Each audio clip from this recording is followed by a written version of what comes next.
الرحمن الرحيم. الحمد لله رب العالمين وصلى الله على سيدنا ونبينا محمد وآله الطيبين الطاهرين. اللهم صل على محمد. Continuing on the series of what it will look like under the government of the awaited Imam al-Mahdi.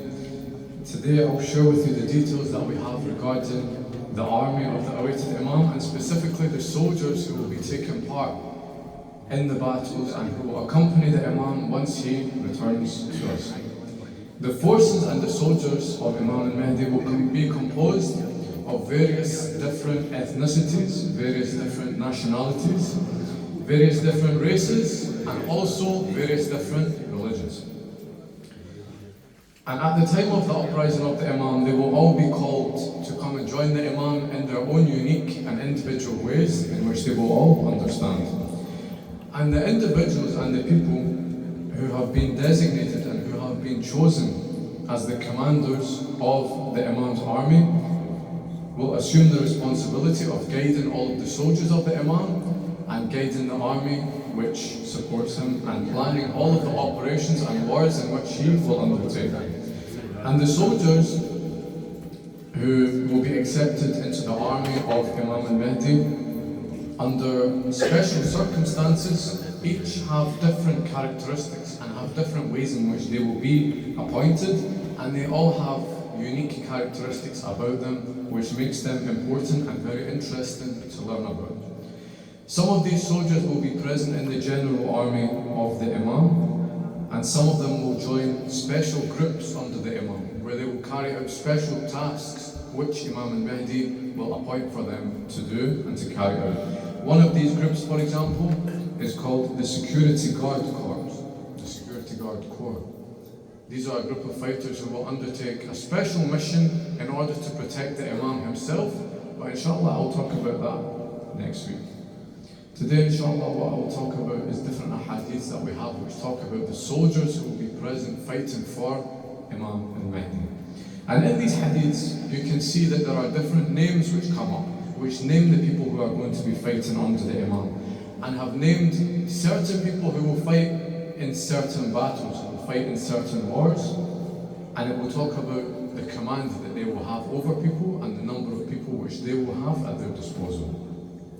One of these individuals who is going to be one of the soldiers and one of the commanders in the army of Imam al-Mahdi is Isa ibn Maryam alayhi salam. Amir al-Mu'mineen Imam Ali ibn Abi Talib alayhi salam has said in one of his khutbahs that al-Mahdi will appoint Nabi Isa alayhi salam as his representative in different offensive wars and operations against the Dajjal. And Amir al-Mu'mineen goes on to say that Nabi Isa alayhi salam will set out to try and capture the Dajjal and to try and suppress him from his operations which he will try and commit all across the world. As you know, when Dajjal comes, he will try and control the entire world. He will try and control every society and community which he can. He will destroy the agriculture and the crops of people so that they don't have ways to survive. He will call anybody towards him to try and join his path, and anyone who accepts the Dajjal and who follows his command and his leadership will be treated by favour with him, and anyone who opposes him will be killed and slaughtered in a horrible way. And it is said that he will travel throughout the entire world. The exceptions to this being the holy cities of Mecca, Medina, and Bayt al-Muqaddas, which is in occupied Palestine today. And it is said that all the illegitimate people, all the illegitimate children of the world from both the east and from the west will rally around the Dajjal, and they will follow in the footsteps and the leadership of Dajjal. Amir al-Mu'mineen then continues on in this hadith, and he says that the Dajjal will set out towards Hijaz, and Nabi Isa will intercept him at the passage of Harsha. Isa will direct a horrible shout towards him and will deliver a massive strike to him, and Dajjal will melt in a blazing fire like lead melting in fire. What this means, or what we can interpret from what this means, is that Nabi Isa alayhi salam will deliver an action or a blow towards the Dajjal in such a way in which it will cause utter chaos, it will cause utter destruction to the Dajjal himself. And if you look today at what type of way in which this kind of destruction can be caused, we can see that there are modern day weapons which are used, such as nuclear weapons, such as chemical, biological weapons which are used. Perhaps some of the commentaries say that this destruction of the Dajjal could be done by the use of ultra-modern weapons, weapons which we don't even know about, weapons which may not have been created yet, but in the future, during the time of the Imam, may be present. Or, of course, something we can't deny is that this may happen due to one of the miracles of Nabi Isa alayhi salam. Nabi Isa, of course, having committed many miracles during his lifetime and during his prophethood. And when talking about the features of Nabi Isa alayhi salam, Imam Ali says that he has such magnificence that once the enemy sees him, once the Dajjal sees him, they will remember death as if Nabi Isa was demanding his life. Therefore, he's a very powerful and influential figure, and to have someone like this in an army is one of the most blessed and one of the most crucial things someone can have. The next figure who will be present in Imam al-Mahdi's army is Shu'aib ibn Salih. Now, who is he? Some people may recognize the name. In our hadith, there's a picture which is given of this man. It tells us about what he looks like. It tells us about what his character is like. Hassan al-Basri, for example, says, in the land of Ray, which is in Iran, just south of Tehran, there is going to be a person named Shu'aib ibn Salih, and he will appear with broad shoulders, with a dark complexion, dark skin, and he will not have a beard. But there will be an army of 4,000 men under his command, and their clothes will be white, but their banners and their flags will be black, and they will constitute the vanguard in defense of Imam al-Mahdi's army.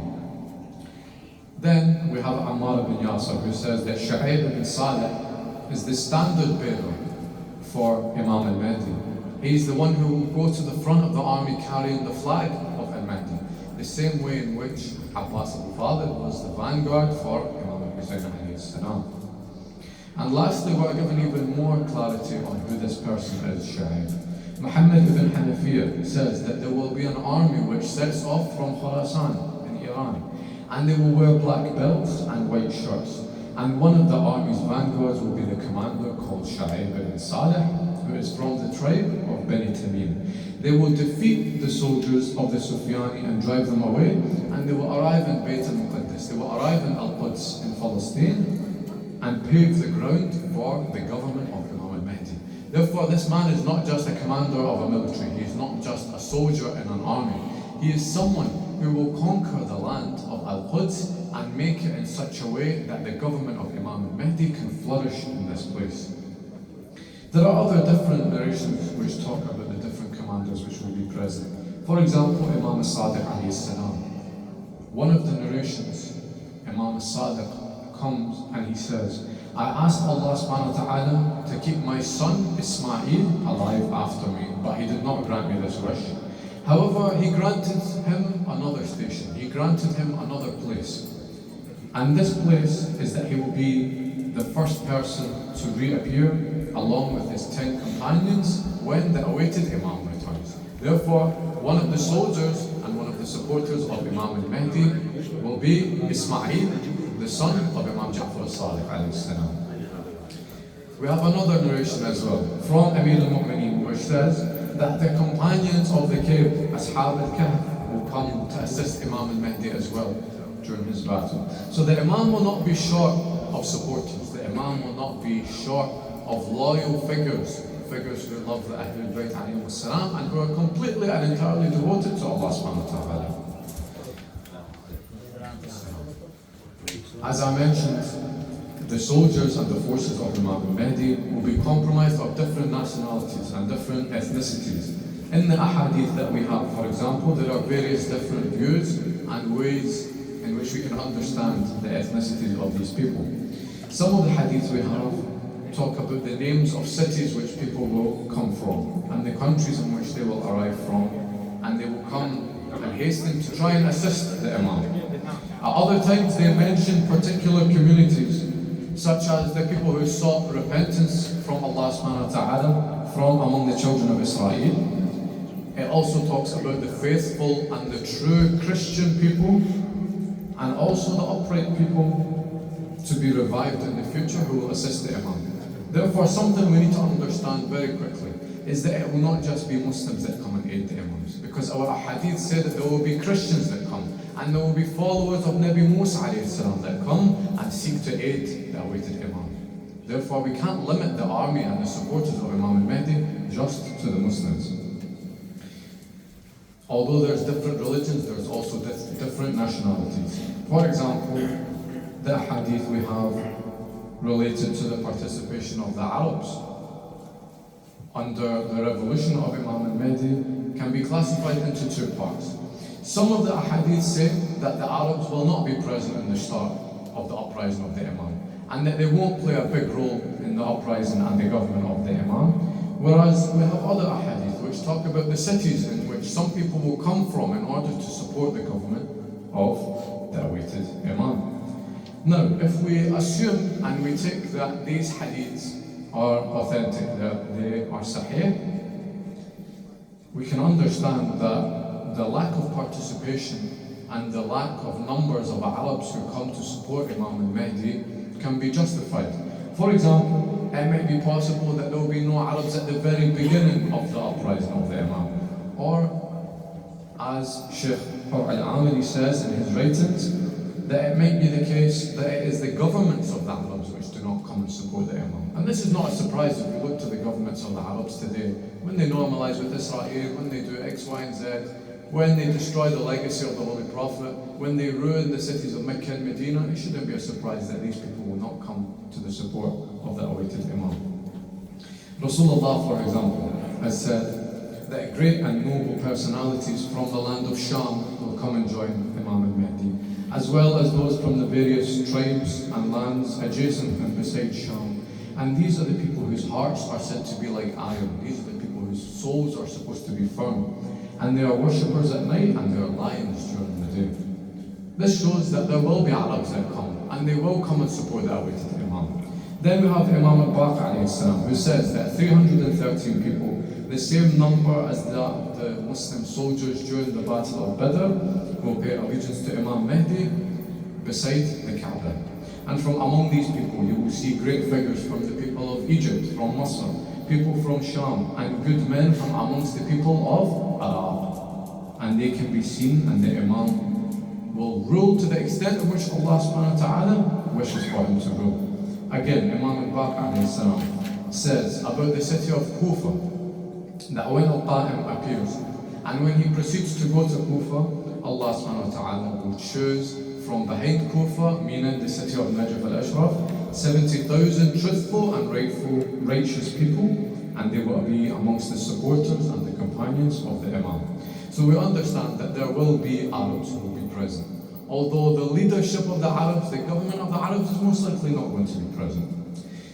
There's also the Iranians. From the ahadith that we have, we can see that there is a considerable and large number of Iranians who will come to support the Imam. And they have been mentioned in various different ways, and they have been talked about specifically by all of the different Imams.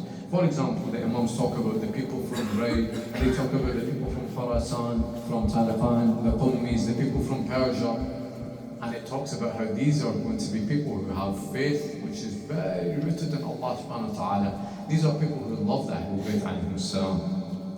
Imam al-Baqir alayhi salam, for example, says that the forces with black banners that will rise up from Khurasan will come to Kufa, and when al-Mahdi appears in Mecca, that they will pay allegiance to him. Therefore, we have confirmation from the Imam that a large proportion of Imam al-Mahdi's supporters and fighters will be coming from the land of Iran, from the land of Persia.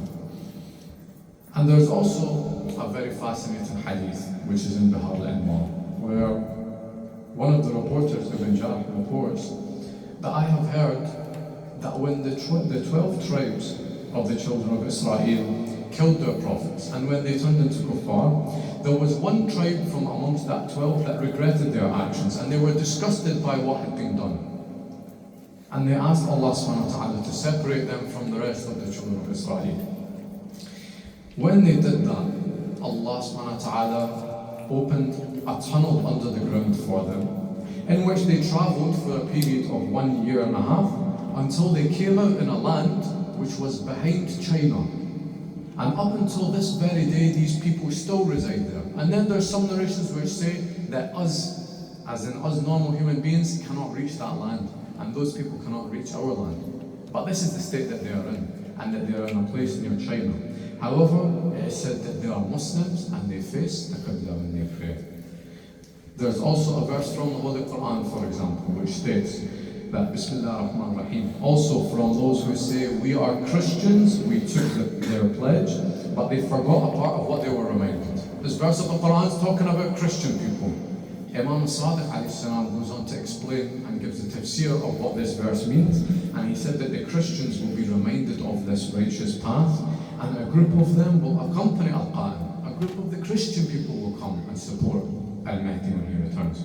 Therefore, we have the confirmation that there will be Arabs, there will be Iranians, there will be people from different nationalities, whether that be white, whether that be Asian people, whether that be people from North America, South America, all across the world. There will be individuals who flock to support Imam al-Mahdi, and there will be non-Muslims who will be present there as well.